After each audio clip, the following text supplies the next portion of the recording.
Hello everyone, it's Shane Kanto, your Wasteland reviewer, and I'm here to review Absolute Dominion, which is a martial arts science fiction dystopian action film.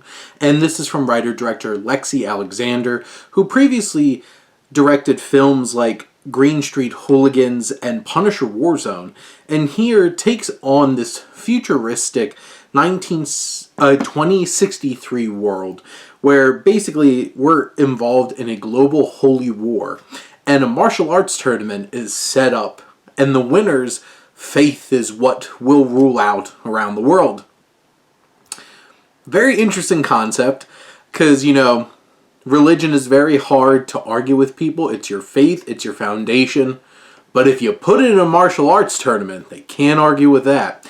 And that's the interesting concept, the conceit that is set up here.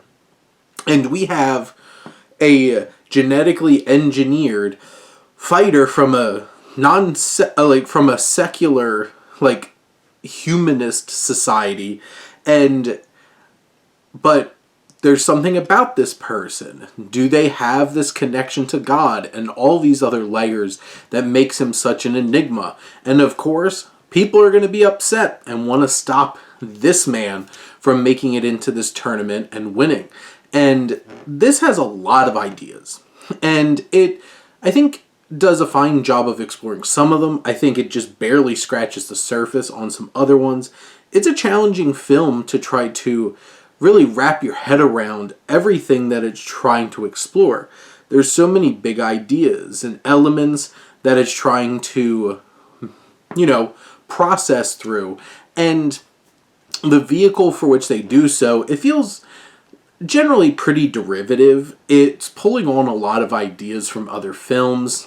At the core of this, it's is this kickboxing? Is this Mortal Kombat? It's, you have old Bruce Lee films. It's really drawing upon that, for sure. And then wrapped in this post-apocalyptic thing, it has Hunger Games elements. You have this very flamboyant, a personality commentating in all of this. And you have Patton Oswalt, who's this big higher up, who honestly gives a really fine performance here. You have the likes of Alex Winter, Julie Ann Emery, Andy Allo. I think all give really fine performances in supporting roles. Not all of the performances are the strongest, and I think some of these performers might have been cast more for their physicality and the martial arts aspects than, the more emotional and dialogue-heavy aspects of the acting performance.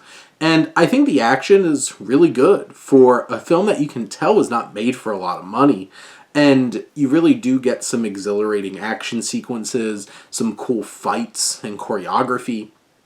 I do think that throughout this, the film kind of gets a little too big and really gets unfocused from the key concept that it's playing around with. But it does have interesting things to say.